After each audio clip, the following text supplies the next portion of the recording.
আসসালামু আলাইকুম রহমতুল্লাহি অবরকাতুহু। সকলকেই ওয়েলকাম করছি আমাদের নতুন একটি ভিডিওতে। রমাদান মাস চলছে আলহামদুলিল্লাহ। আর রমাদান মাসে কলকাতা নাখোদা মসজিদ, লাল মসজিদ নামে যেটি পরিচিতি, এবং জাকারিয়া স্ট্রিট, এখানে যাব না এটা কেমন একটা লাগে, তাই হুট করেই চলে আসি। প্রথমত আমরা ওখানে যাওয়ার পরে আমরা ওখানের বাজারগুলো খুব সুন্দরভাবে ঘুরে নিলাম, এবং তার সাথে সাথে জোহরের সময় হয়ে গেছিল।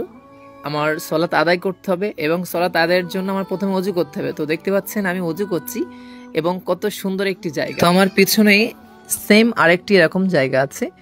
তো আপনি সুন্দরভাবে এখানে বসে অজু করতে পারবেন। তো আপনি আপনার বন্ধুদেরকে নিয়ে, আপনার আপনজনদেরকে নিয়ে, আপনার সাথী ভাইদেরকে নিয়ে যদি আপনি এখানে যান, তো সত্যি আপনার মনটা ভরে যাবে। তো আমার একটু লেট হয়ে গিয়েছিল, মসজিদে সলাত শুরু হয়ে গিয়েছিল। তো আমি এখন নামাজ পড়তে যাব।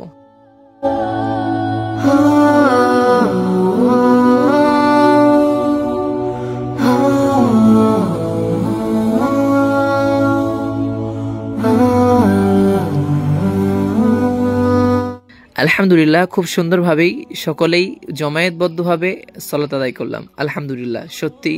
তো আমি এবারে চলে যাব পাঞ্জাবির দোকানে। এটি হচ্ছে পাঞ্জাবির পিসের দোকান, এবং আমার এক খুব কাছের প্রিয় এক সাথী ভাইয়ের দোকান। ওর বাড়ি হচ্ছে ওখানেই। তো ওর দোকানে আমি চলে গিয়েছি পিস নেওয়ার জন্য, এবং ওখান থেকে আমি আমার বাড়ির জন্য আমি অনেকটাই পিস কিনেছি। তো তার সাথে অনেক কথা বললাম। আমার পাঞ্জাবির পিস কেনা শেষ হয়ে গিয়েছে, এবং তার সাথে সাথে ইফতারির সময়ও হয়ে গেছে। তো আমি এখন মসজিদের দিকে যাব ইফতারির দিকে। ও মাশাআল্লাহ মাশাআল্লাহ, আলহামদুলিল্লাহ, দেখেন কত সুন্দর একটি দৃশ্য। আপনারা কি ভাবছেন এখানে মারপিট হচ্ছে? না, এখানে কিন্তু ইফতারির জন্য রুহ আফজা শরবত, যেটি কিন্তু নাখোদা মসজিদ এবং জাকারিয়া স্ট্রিটের সব থেকে বেশি বিখ্যাত, আর এই নামে কিন্তু ওখানে পরিচিতি।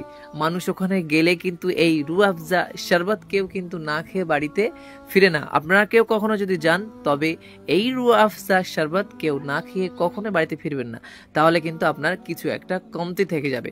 তো দেখতে পাচ্ছেন কত সুন্দরভাবে সকলে একতাবদ্ধ মিলে বসে আছে ইফতারির জন্য, শুধু সময়ের অপেক্ষা কখন আজান দিবে।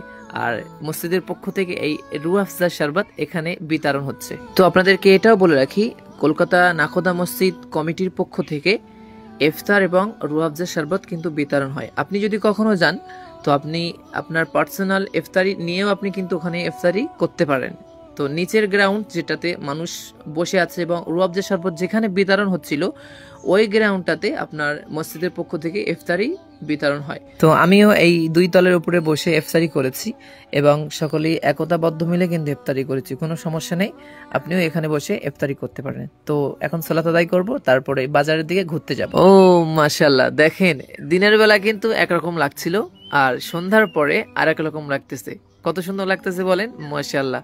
সত্যি কথা, রমাদান মাস আসলে এখানের মানুষগুলো কেমন ভাবে সেলিব্রেশন করে, সত্যি আপনি যদি কখনো না দেখেন আপনি বুঝতে পারবেন না। দিনের বেলা যখন আসছিলাম কেমন একটা লাগছিল, কিন্তু সন্ধ্যাবেলার এখানে লুক পুরাটাই চেঞ্জ হয়ে গেছে, পুরাই তো মাশাআল্লাহ। তো আপনাদেরকে এটাও বলে রাখি, আপনার বাড়ির জন্য ঈদের জন্য কিন্তু আপনি এখান থেকে সিমাই, লাচ্ছা, যাবতীয় অন্যান্য আরো জিনিস সবকিছুই কিন্তু আপনি এখান থেকে কিনতে পারেন। তো আমিও আমার বাড়ির জন্য এখান থেকে কিন্তু আমি অনেক কিছুই কিনেছি। আপনাদেরকে এটাও বলে রাখি, আপনার বাড়ির জন্য চাইলে আপনি এখান থেকে অনেক নতুন নতুন জিনিস কিন্তু আপনি কিনে নিয়ে যেতে পারেন। আজকের এই ছোট্ট ভিডিওটি এখানেই ইতি করব, এবং বিস্তারিত পরের ভিডিওতে আবার আলোচনা করব ইনশাআল্লাহ। তো আপনাদের মূল্যবান সময় থেকে নিয়ে কিছু সময় বার করে নিয়ে আমাদের এই ছোট্ট ভিডিওটি দেখার জন্য আপনাদেরকে আমাদের অন্তরস্থল থেকে অনেক অনেক শুকরিয়া এবং মোবারকবাদ। তো আমাদের এই ছোট্ট ভিডিওটি কেমন হয়েছে প্লিজ কমেন্ট করে জানিয়ে দিবেন।